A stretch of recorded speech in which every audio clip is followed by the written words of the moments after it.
conflict of the story is taking the protagonist and the antagonist and putting them in some sort of a struggle. So a conflict is a struggle between the protagonist and an opposing force. Remember that that does not have to be a person. Also, there will be a main conflict in the story, so protagonist versus antagonist, but there could be a ton of minor conflicts as well. Those can be things that are resolved quickly, or they can be story long conflicts. You might have a character dealing with an emotional struggle while they're also trying to battle a villain, so that you might have two different things going on. We have internal conflicts, which is the character versus something in themselves, something emotional that they're dealing with. Maybe they're struggling with their pride or they're struggling with feeling like they're not good enough. That would be an internal conflict, something within themselves. And then there's an external conflict, and there's three types of those. We have character versus another person. We have character versus nature. So that would be like a storm, or if you're climbing a mountain and dealing with the cold, um, fighting a bear, all of those things. And then character versus society. So that's like if a character is fighting against an entire government or they feel left out because they're being bullied. Think Katniss in the Hunger Games. That's a really good example of character versus society.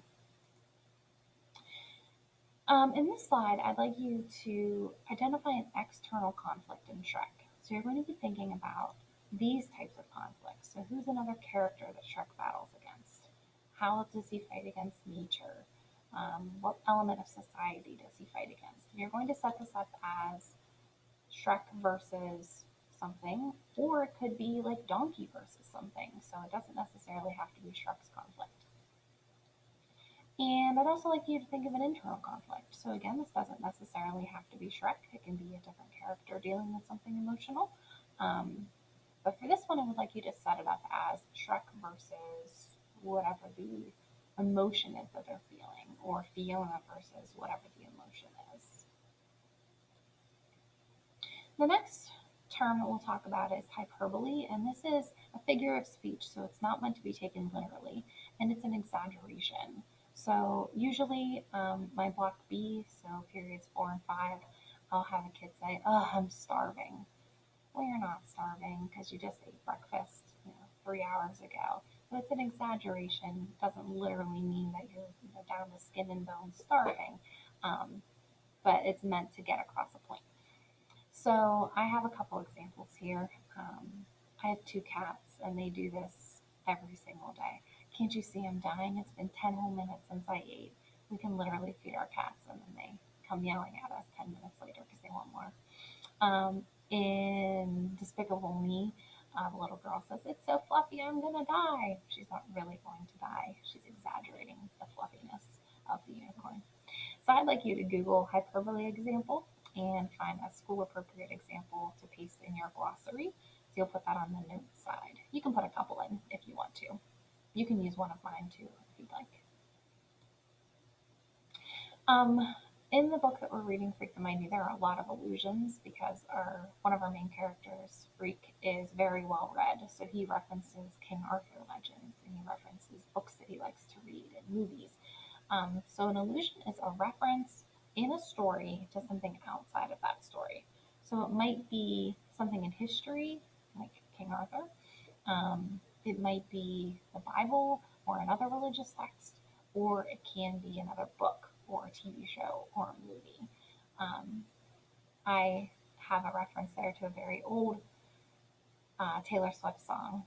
It's from Love Story, because you were Romeo, I was a Scarlet Letter, and here she's just mixing a bunch of different literary references. The Romeo one is Romeo and Juliet, and Scarlet Letter is the Scarlet Letter. They're two completely different books, so she's just kind of mixing them in a blender.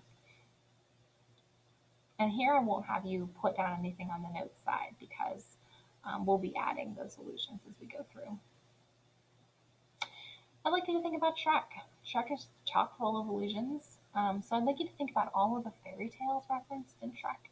And just like we did for antagonists and protagonists, I'd like you to add an image and a picture and a title here.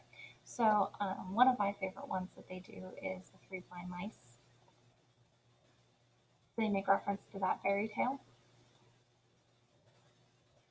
I'm going to add a picture there.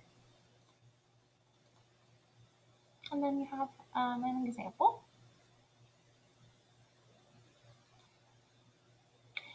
So then one of the examples from here you can choose. So you can look at what your classmates come up with, and you can paste an example of one of the illusions here. Foreshadowing is important in pretty much all novels. It's a warning or hint of a future event. So sometimes it's something like just giving you a bad feeling, like if they say, I thought everything was going to be okay, but I was wrong. Or from this point on, I hoped everything would be perfect. And it probably isn't if it's early in the book.